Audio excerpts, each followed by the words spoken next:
Hi everyone, welcome back. I'm Di, and today I'm sharing with you my diary entry for the week of August 20th through the 26th. Today is Saturday, August 26th. It has been a week. I have had some issues with the pain in my hands this week, and so yeah, it has not been very fun, plus it's been hot.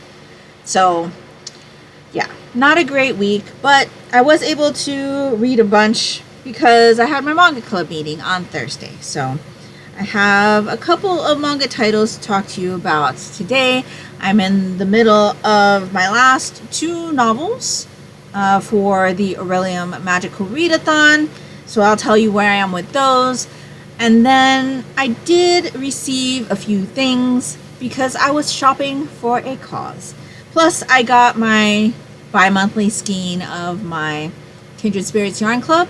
So I'll share that with you as well. We'll leave out the knitting for now because, like I said, I've had issues with pain in my hands and arms, actually. It actually was like from here all the way to my elbow. This whole area was very, very much in pain, as well as this side. So both sides, I couldn't lift anything. I couldn't like hold on to anything. I didn't have any like strength in my hands, and if I could hold on to it, the muscle in here was super sore, and so I couldn't hold on to it for long. So yeah, it's been a week, but I'm feeling much better now. Not in any pain today, but it is very hot and uncomfortable. So let's just get into what I have read. So I just finished, before jumping on to film this episode, filming my Monochrome Manga Club series first impressions videos for the Monochrome Manga Club first in a series selections that we talked about with my club members on Thursday. So that was Colorless by Kent, published by 7 Seas, rated teen, and Volume 1 of Runaway With Me Girl by Battan, published by Kodasha, rated older teen. So I do talk about both of these in that video. By the time this video goes up, that video will already be up on the channel, so I will link the video down in the description box below in case you're interested in hearing what I thought about those two titles. The other titles we read, I will talk to you about here. So we read volumes 7, 8, and 9 of Fullmetal Alchemist by Hiromu Arakawa, published by Viz, rated teen. This kind of brought back that death that happened that kind of really affected me, because Edward and Al and Winry just find out about it in this volume, and so you kind of see them going through that loss. There's also some mysterious things going on as far as experiments. And yeah, it's really, really interesting. We got a couple of new characters in here as well that I really enjoyed in the anime. And so I'm really enjoying visiting the series in its manga format for the first time. It definitely helps me to remember everything that I had watched previously, and I'm really enjoying it. It's really fun, it's entertaining, and even though it's stuff that I already am familiar with, I'm still enjoying the ride. So yes, really enjoying our read through of this series. And then we read volumes 3 and 4 of Persona 4 by Shuji, Sogabe, and Atlus, published by Udon Entertainment, and this one I would say is older teen. So in these two volumes, we basically focus on the two characters here on the cover. So these two characters join our friend group, and they're both dealing with their personal like palaces, I guess, in these volumes. I will say that these two palaces are kind of more on the risque side, but there were still some hilarious moments that go along with that as well. And I feel like the overall like kind of theme with this whole thing is about accepting all the parts of you. And so when you kind of look at it that way, I do really enjoy what's going on with these characters. Plus, these characters kind of have to, you know, face themselves, but they still have the rest of the characters there to kind of like support them, and then they kind of immediately get absorbed into the friend group, and it's just a really, really nice story about friendship amongst the murder mystery that's going on in the town. And so I'm also enjoying that part as well. So this was really fun. I enjoyed these volumes. There was a little bit of some fat-phobic comments and commentary in, I think it was volume 4. They go to a kind of summer camp, and there's a character there that is overweight, but the way that she's portrayed is not great. And our characters say some nasty things about her. And so, yeah, I didn't enjoy that part at all, actually. But there were definitely funny things that happened as far as a cooking kind of issue that happens, and the food not being edible.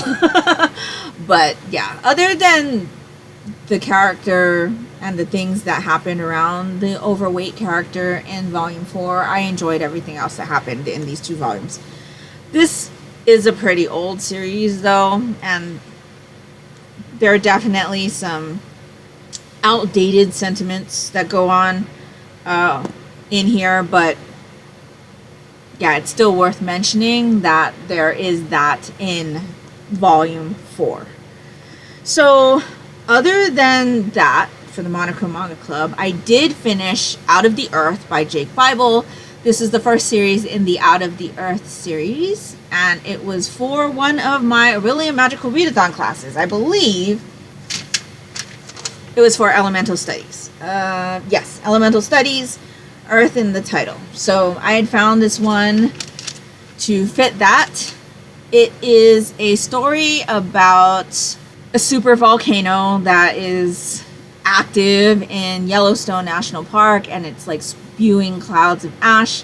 It's making the area unlivable, and so they're doing a bunch of evacuations. You've got these scientists that are trying to figure out what's going on and when, if it will stop and things like that. You've also got, people who are being evacuated, and people who, don't want to rely on the government to evacuate for, reasons.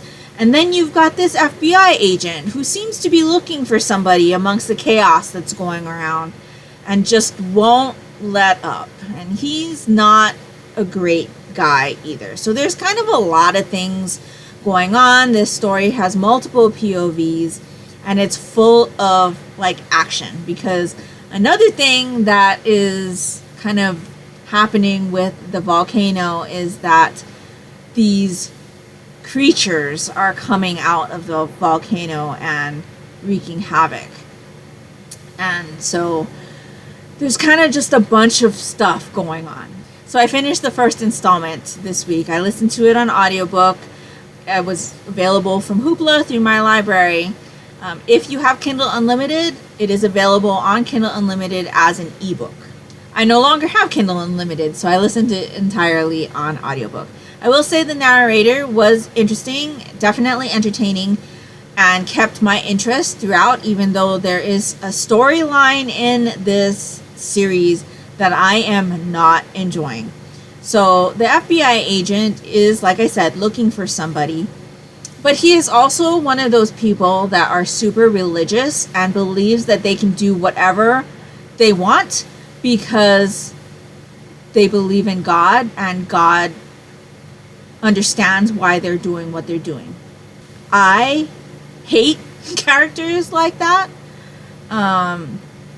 There was something that I thought was the reason why he was looking for this certain person, and it turned out to be just slightly different, but there are just other things that are going on a religious aspect that are happening in this book that I could do without.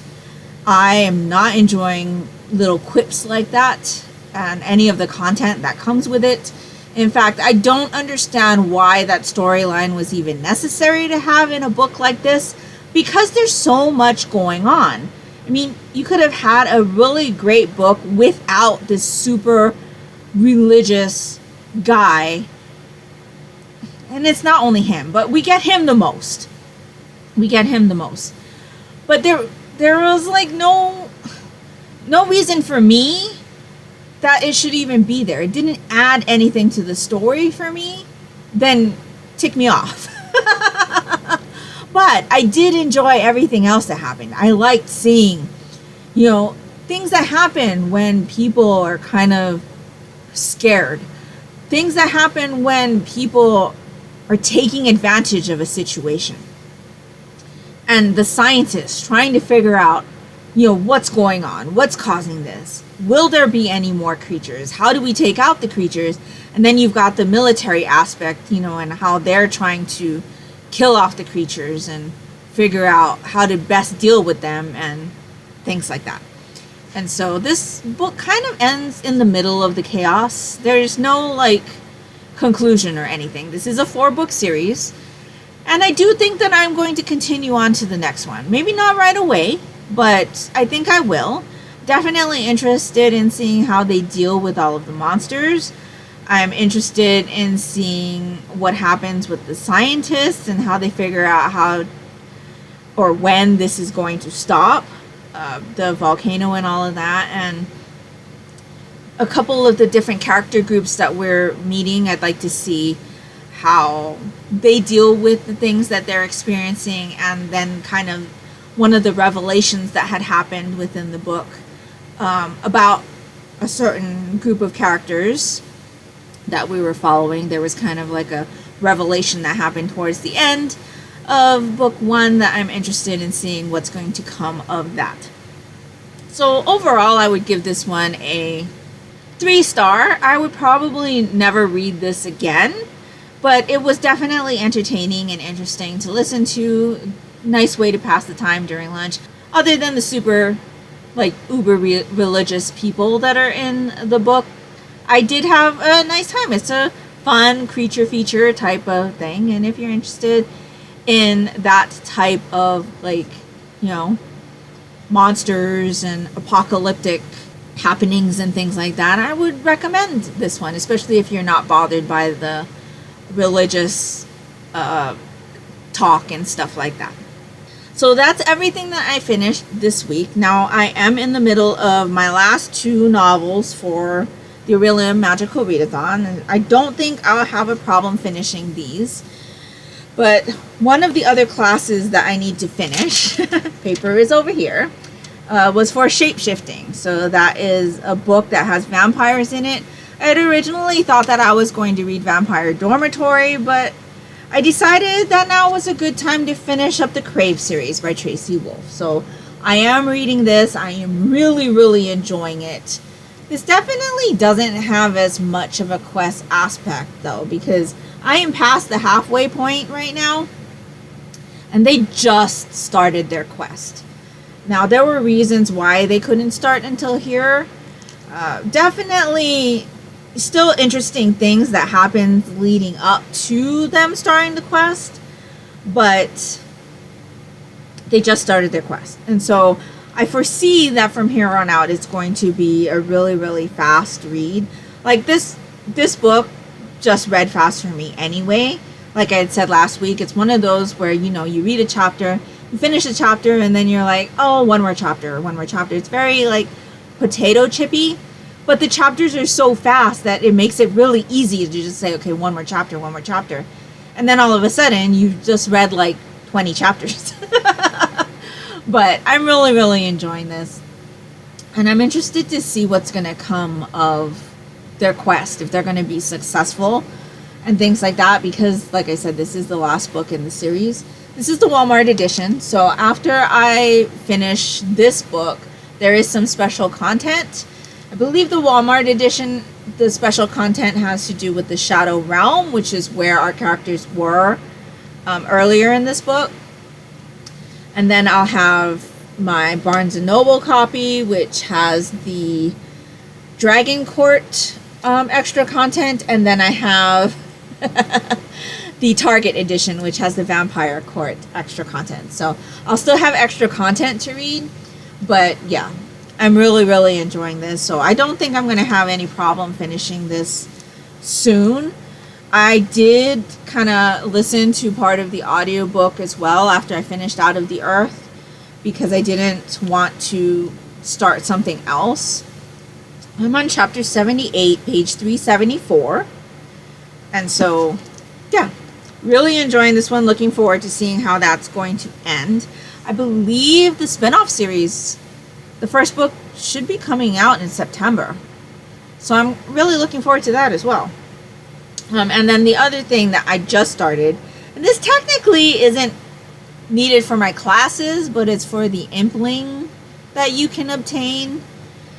And so I started this one, and I had to start it at night because one of the things on the impling, like, summoning thing was to start it at night. And this book actually fits all of the things that are on that page. So I'll be able to knock off all of the connections with this one book.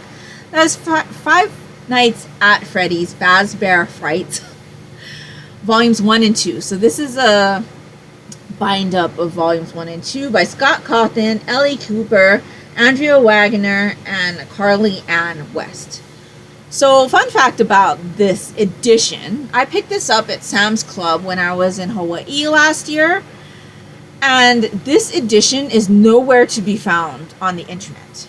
I tried looking up the ISBN number, I tried looking it up on the Scholastic website. Nobody has just volumes 1 and 2. They're all volumes 1, 2, and 3 in the bind up, and this is only volumes 1 and 2. So I'm not able to put this in accurately on Goodreads, so I have to put it in as the separate books, but I am reading this edition to knock off the impling thing because I need the pages. So it has to be between 400 and 455 pages, and this one comes in at 444 pages, I believe. Yes. So, yeah. I did start this one at night because I had to, and I finished the first story. So this is a short story collection. So Out of the Pit has like 3 or 4 short stories, and then Fetch has three stories. So it's 3 stories. Into the Pit has 3 stories, Fetch has 3 stories. So I finished Into the Pit, which is the first story in the Into the Pit volume, and that's basically about this boy who is living in the town, and the town has kind of come to ruin.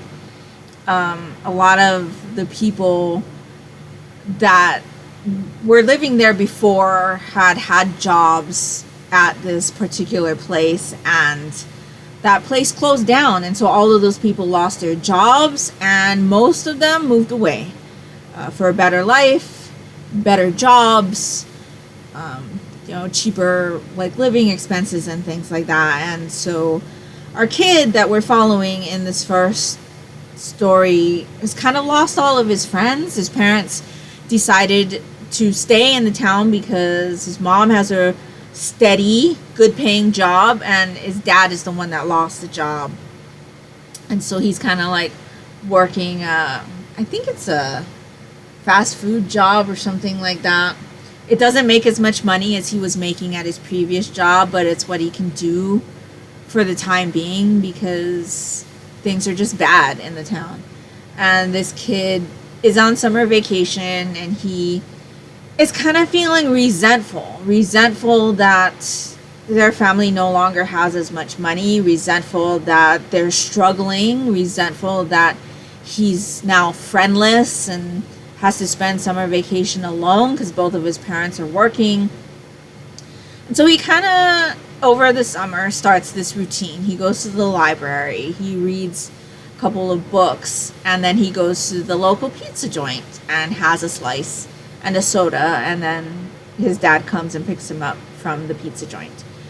And it's starting to weigh on him. He's getting really bored. And in the pizza joint, there is a one of those plastic ball pool type things, ball pens, where there's all those little plastic balls, and kids will like jump in there and go diving and things. And his mom's like a nurse, and she's like, don't ever go in something like that, you're gonna get pink eye. And so one day this kid is just like, he's had it. He gets into a fight with his dad. He just doesn't appreciate anything that his family's doing, and he doesn't get it because he's a kid, right? So he decides that he's going to go into that playpen. and make his dad look for him, because he feels like they don't care about him anymore. They don't spend time with him. They don't like give him an extra dollar to get a premium pizza slice and things like that. And so he goes into the ball pen. Well, when he comes out, he's in a different time. He's back to a time where the pizza joint was Freddy Fazbear's, which is like the main like pizza joint, the main setting for all of the books in this series. And I think the year he gets transported back to is like 1985, and so he makes friends with a couple kids there, and he notices this like yellow rabbit that keeps like seeing him, and our character kind of makes it a daily routine to keep going back to Freddy Fazbear's every day and through the ball pit. And one day when he comes into the Freddy Fazbear's, everybody's screaming and things aren't right, and he ends up being hunted by this rabbit. And so yeah, I thought it was a pretty interesting story. I didn't like the kid and how he was acting, because he just came off as like really ungrateful. And you know, in stories like that, it's always about, you know, being thankful for what you have and realizing the things and the sacrifices that your parents are making for you. And so it was a really fast read. I think that story was only like 60 something pages. And so yeah, I finished that first one. I'm thinking that I'm going to switch over my audiobook to this for the remainder of the month, because it's going to be a fast listen. And yeah, so I finished Into the Pit, and so I'm ready to start To Be Beautiful. I'm wondering if Into the Pit all has stories about kids that are transported to Freddy Fazbear's from the ball pit, or if there's other things, like how are we getting to Freddy Fazbear's or things like that, because in the present time, in the first story, the pizza joint is no longer Freddy Fazbear's. So yeah, I'm looking forward to seeing what all of these are about. I really enjoyed the 3 Five Nights at Freddy's novels that I read. Was it last year? I can't even remember now. And I enjoy watching people play the game, but it's not a game that I would play for sure. I couldn't handle that, but these are definitely entertaining. And if you have a, you know, older kid, I think they'd really enjoy it. It would probably really freak them out, because it kind of gives you that like Chuck E. Cheese feel, but darker and definitely more scary. So yes, I do think that I will finish both of these books by the end of the month. That leaves me with one last thing that I need to read for my classes, and that is my animal studies book, which was volume 1 of Inuyasha. I have not read that one yet, but it's only 1 volume of manga, and I don't think that I'm going to have a problem with that. So that takes care of everything that I have read, everything that I am currently reading. And so let's get into the kind of haul section of the video. So I mentioned that I got my bi-monthly yarn club from the Kindred Spirits Yarn Club by Little Skein in the Big Wool. This is a bi-monthly yarn club that is based on Anne of Green Gables by L.M. Montgomery. And so I got my August and September skein today, actually. And so we got another little card here that kind of tells you about the inspiration for the skein and things like that.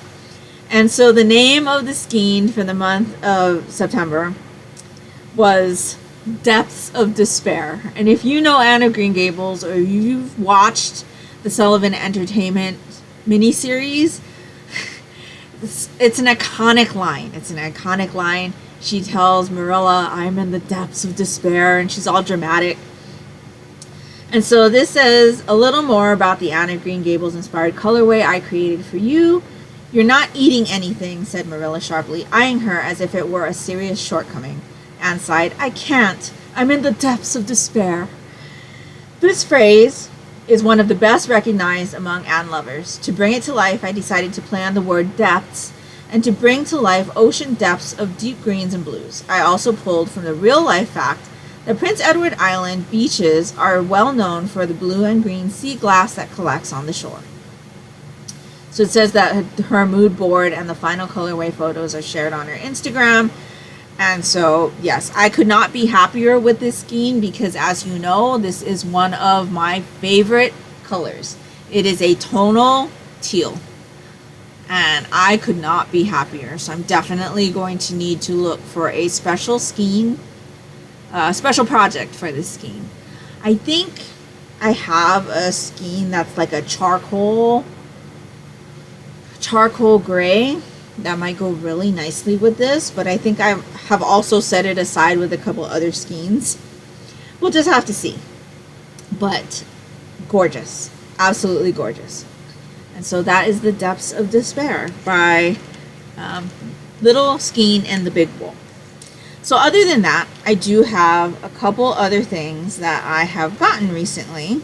So I have been shopping for a cause. As many of you know, there have been wildfires on Maui that has caused just terrible destruction and loss. And so I have been purchasing from companies who are doing donations to this different Maui organizations to help with families and money and food and things like that. And so I got a couple things today, and I'm actually wearing one of the things that I had purchased. So before I get to that, I will let you know that I grew up on the island of Oahu, and all of my friends and family are on the island of Oahu. So all of my friends and family were safe. And so I'm very, very thankful that they were. But I definitely wanted to help out with costs and things for families that are there. And one of the immediate things that came to mind was to try to donate. But all of these companies that I have purchased from before or knew of were doing these fundraisers. And so I decided to go that route for the first part of my donating. And I do intend to continue to try to donate funds where and when I can and purchase stuff from companies that are doing these fundraisers because it's very important. I think this is going to take a really long time to rebuild and heal and all of that. And so it's an ongoing situation. And like I said, I'm just really grateful that all of my friends and family are safe. But I have purchased a few things with companies that are doing fundraisers for the causes. And so one of the things that I purchased is the shirt that I am wearing today. So this shirt is from Crazy Shirts, and Crazy Shirts is a company that I actually grew up with. We had purchased several Crazy Shirts throughout my life when I was growing up in Hawaii. And I had seen that they were doing this fundraiser for this shirt. And so I picked up one for myself and one for my daughter. So let me see if I can stand up. Okay, so you can kind of see that there's this logo right here. And it says, Maui Forever Strong. And so there's a larger version of this logo on the back of this shirt. But they were giving proceeds for purchases of this shirt. And so, like I said, I got one for myself and one for my daughter. My daughter's is a blue, kind of like a slate-ish type of blue with the same design. And so we got those. I just got this in the mail today. I purchased a shirt from the Wyland Foundation. Wyland is an artist who does whale and sea creature paintings. And he had a gallery, I believe, in Lahaina that burned down. He also did a bunch of different collages on walls on Oahu. In fact, there was one that my dad used to call the whale wall. And it was a gorgeous painting of a whale on the side of a hotel or an apartment building or something like that in Honolulu. And it was just something that I remembered from my childhood. But anyway, Wyland has a foundation, and they were doing a fundraiser for the Maui crisis. And so I bought a shirt from them as well. Again, I picked up one for myself and one for my daughter. And so the Wyland shirt looks like this. And so you've got the iconic kind of Wyland humpback whale coming out of the ocean and a drawing of the island of Maui. And so I'm really, really happy with that as well. And again, Wyland is giving a portion of the proceeds to Maui victims and families and organizations and things like that. And so that is the second thing that I got. And the third thing I got was a bag from a company called Eden in Love. And this is a company that I was told about by my best friend who's on Oahu. And so I purchased a couple times from them. And they do these like kawaii bags and designs, and they're like the reusable like grocery bag type fabric. And they do a lot of collaborations with different schools and organizations in Hawaii, and they give portions of their proceeds to those organizations and things. So there's actually lots of the schools that have collaborations with this company. Actually, my alma mater is one of them, but you can only get the bag at the school, and I'm not quite sure how to do that as someone who isn't on Oahu, and you can't get it online, so I'll need to look into that. But they had this one. It was a collaboration with Hawaiian Airlines, which is the airlines I always fly when I go home, and it was originally not supposed to be released until September, but due to the circumstances, they released it early, and the proceeds from these bags are going to buy miles for workers to be able to travel to Maui and help out. And so I picked up one of their large bags. So this is the Hawaiian Airlines. They're calling it the Miles for Maui bag because that's where the proceeds are going. And so you've got like a picture of a boarding pass and, you know, people and flight attendants and stewardesses and pilots. And down here it says Hawaiian Airlines, Hawaii's hometown carrier since 1929, down here. And so that is the third thing that I purchased that is like helping to fundraise for Maui. So yeah, it's just been devastating to watch. It's been heartbreaking, and as somebody that grew up there, it's kind of hitting hard a little bit for me, even though, you know, I didn't have any friends or family that is affected by what happened. It's still something that happened in the state that I grew up in, you know? So yeah, trying to help out any way that I can, when I can, with what I have. And so yeah, I will link all of these companies down in the description box below in case you're interested. I know Crazy Shirts had put a stop on the shirts for a little while because they couldn't get it produced fast enough for all of the people who were purchasing, but I think they put it back up again recently. But like I said, I'll link everything down in the description box below in case you're interested in purchasing and donating in that way.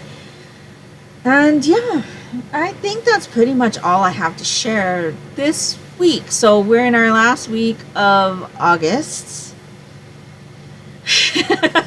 I feel like August went by really fast. I don't know why. Like, it just seemed like it went by in a blink of an eye, and I don't know if that's because of how involved I was with doing the Orilium Magical Readathon or everything that's just happened, you know, on the news with the devastation on Maui, and how involved I've kind of been with watching all of the updates from the local news channels there.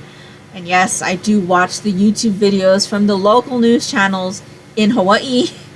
And fun fact, a couple of the newscasters on those channels were newscasters when I was a kid. So it was really interesting to see some familiar faces from when I was a kid. I think just a bunch of different things kind of made it feel like this month went by really fast. And so September will be on us by the time I talk to you next week. And yeah, it's a bit surprising. But September is going to be a big month for me, as it is most years. It is my booktube anniversary month, and it is my birthday month, and so I will be celebrating my 8th year on booktube in September. Doesn't feel like it's been that long, but it definitely has. I have really enjoyed, though, coming and chatting with you guys about what I've been reading and just having conversations, finding out about what you guys are reading, and getting recommendations and things, and it's just been a good time.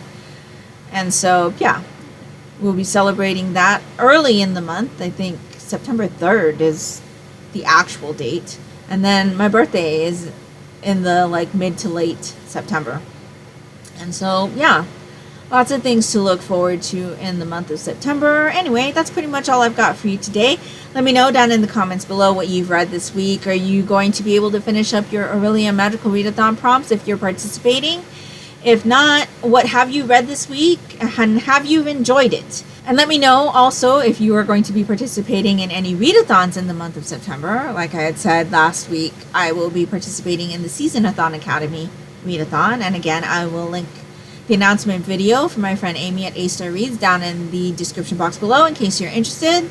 And if nothing else, and you'd just like to let me know that you were here, if you could leave me a palm tree emoji for the Maui forever, that would be greatly appreciated and would really help me out. And that will do it for me today. So I hope you're all doing great. I hope you're all safe and healthy. And until next time, take care and smile always. Bye.